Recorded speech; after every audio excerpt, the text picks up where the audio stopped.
Flaring Middle East tensions spark a crypto sell-off. We're going to talk XRP price at the end because there was a pump and dump while I've been out of power and out of connection with the world. We're also going to talk about crypto being extremely important for this election, which means it's important globally, but who do the crypto bros and gals vote for? Due to the graphic nature of this program, listener discretion is advised. Well, hello, boys and gals, and how are you all doing? Let's see if I still got it, and let's see if this video goes out. We're using a hotspot. Bitcoin's in it. No. And actually, no, because I can't see my screen. And no, because your comments come first. Drop me something hot, some spicy, relevant certainly helps, and maybe I'll share it in the next video. And apologies if I get emotional during this. I have seriously missed y'all, and it is an absolute disaster out here. This is not the worst storm I've been through. This is the most impacted I've seen a storm have on a population. Total mess, everyone. Joe Buddy says, I just got to Charlotte. I will be out there shortly to help with the power situation. Yes, there are those out here that are expecting not to have power for 2 to 3 weeks as substations got completely destroyed. In rural communities, I kid you not, people are driving a half an hour right now just to get 1 bar of cell signal to find out updates. It is an absolute mess this way. I'm just even shocked I'm able to put this together. Jason Vitorino says, hoping it all comes together quickly for y'all. Dude, it has been a rough several days, and we ain't out of the woods yet. In fact, town by me, they won't have power for a minimum of a week. You're talking pharmacies closed, people can't bathe, there's no water, there's no communications. Luckily, I live rurally. I got a solar bank, which helped get us through, and I don't have internet, but I got a Wi-Fi hotspot.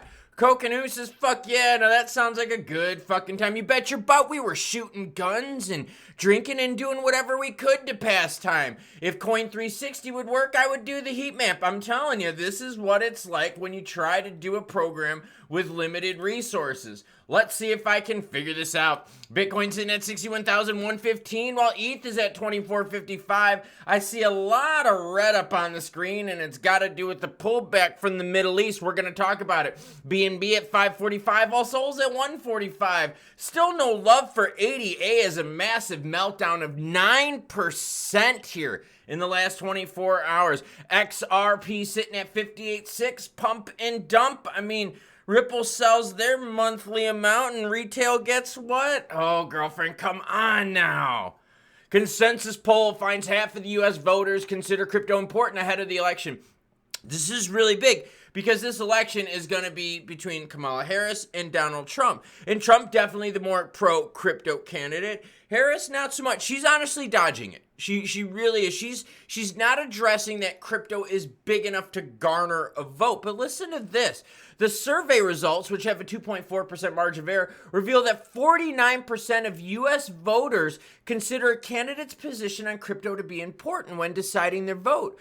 Consensus and Harris X surveyed over 1,600 registered voters and found that the crypto community is notably split in terms of political support. Now, that being said, if you poll a bunch of crypto people, of course the crypto people are going to say that that stuff matters. Seriously, like that's obvious. And by the way, do you want to read this? Because I've got that whole thing from Consensus. It's a little long. It's 41 pages long. As always, any article you see in this video will be linked in the description below. But the reason the election is so big is because we're still waiting on basic regs, stablecoin regs being first, and then we'll get some more crypto regs coming afterwards.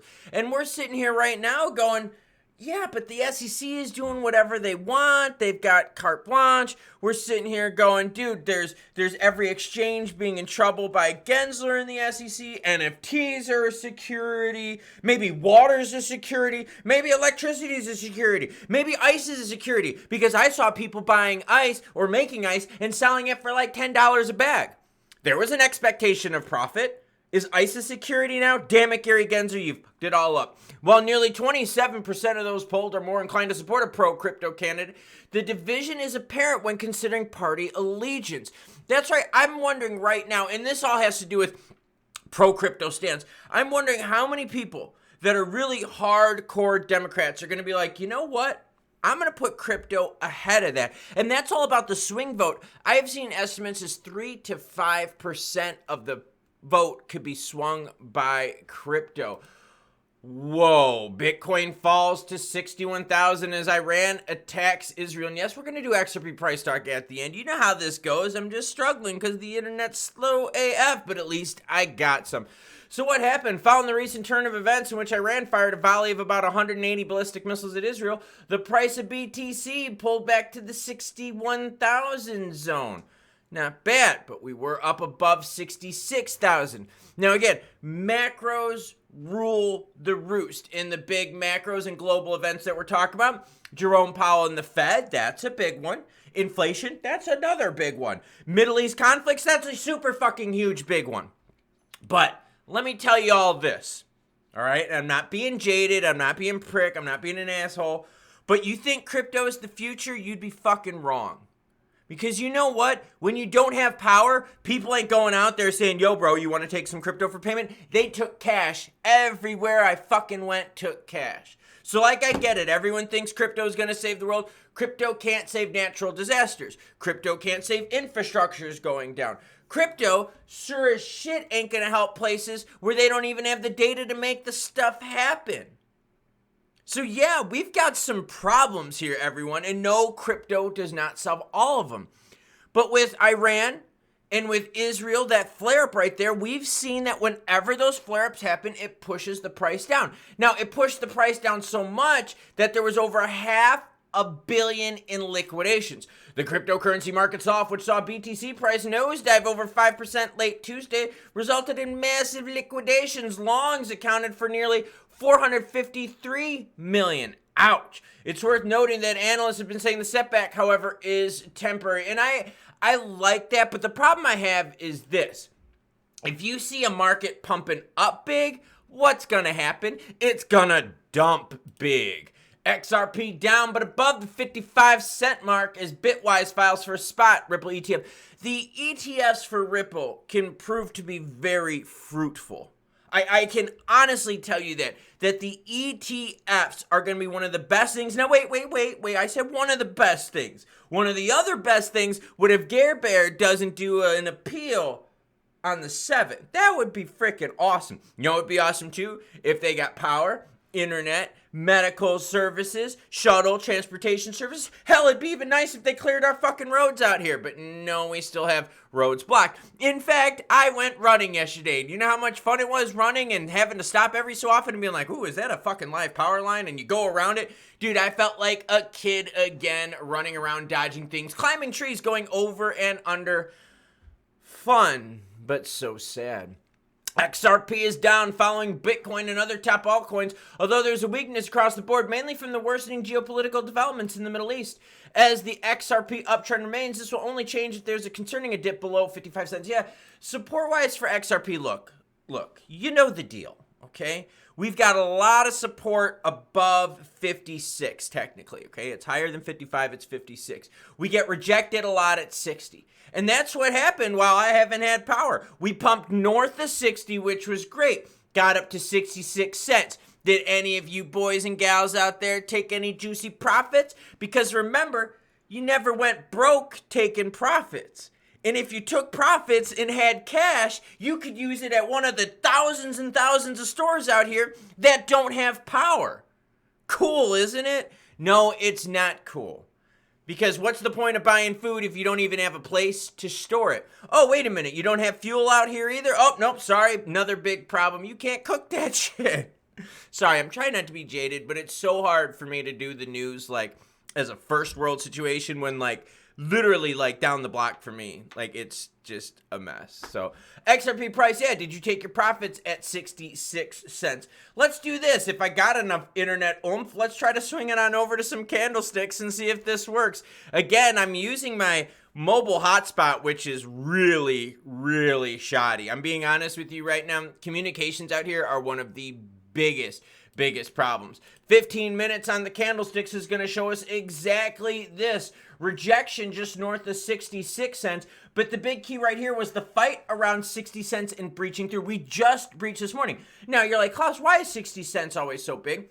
It's a mental thing. Seriously. Look at this candlestick right here. You see how this one went from 59 and blew through 60, tested 60 just a little bit after, and then pumped up? Dude, you break through that 60 cents and good things happen. The problem is, though, is that we're not able to maintain these moves above 60 cents. So what happens? It ends up being a pump and a dump. Massive market corrections. You want to take profits? Hey, been saying plenty of times that you can take those profits above 60 cents, but you got to make your buy targets low enough to make it worth the action. Now, if you zoom out a little bit to go kind of like, near the beginning of September when we all had power, electricity, and all that other fun stuff, you were able to buy XRP at 54 cents.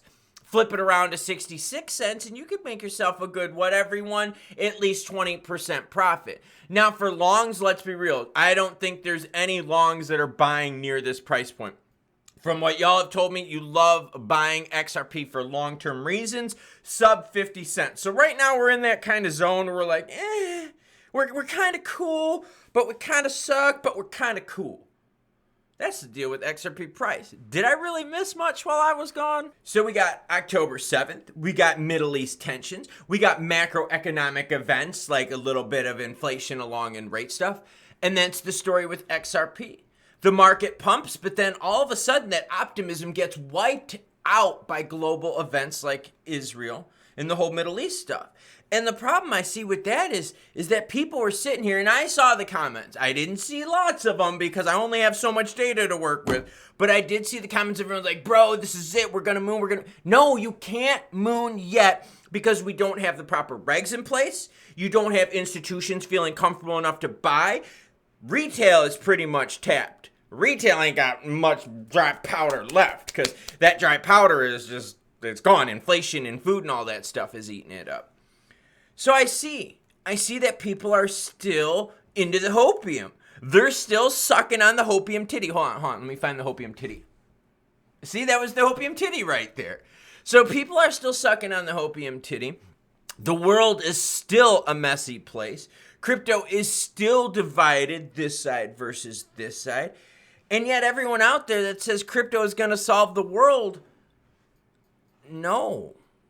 It's not, because there's a lot of parts of the world that don't have good communications. There's a lot of parts of the world that don't have good electric infrastructures. There's a lot of parts of the world that have natural disasters and then are out of power for a while and things don't work good, and crypto doesn't fix that. That's what I've learned from this. People out there have said, oh, bro, I haven't used cash for how long? My dad was calling me, Klaus, how much cash you got? I was like, I got plenty. Because no stores were taking anything. They were only taking cash. ATMs, no power, out of cash, out of cash, out of cash, out of cash. There was not one store I went to, and I traveled a whole bunch. There was not one store I went to that said accepting crypto for payment. They all had little pieces of paper written on the doors that said, sorry for the inconvenience, cash only. Yeah. So no, we're not going to get rid of cash because we need it in times like this. Can crypto help? Yeah, of course crypto can help. Can it make cross-border transfers cheaper? Yeah. Can you move money more safely, more efficiently? Of course you can. But it still doesn't solve the problem of what? It doesn't fix everything. And cash doesn't fix everything either. So you know what? Crypto's not going to replace cash. Cash isn't going to go away. Dollars aren't going away. Pesos aren't going away. We're going to need it all. Because when situations happen, ain't no one taking fucking crypto as payment. They're taking cash. Did anyone take gold or silver for payment? No, because things didn't get that bad. Cash. I'll catch you cool cats later. I got more to do. Hopefully this video goes through. Choo-choo, bitches.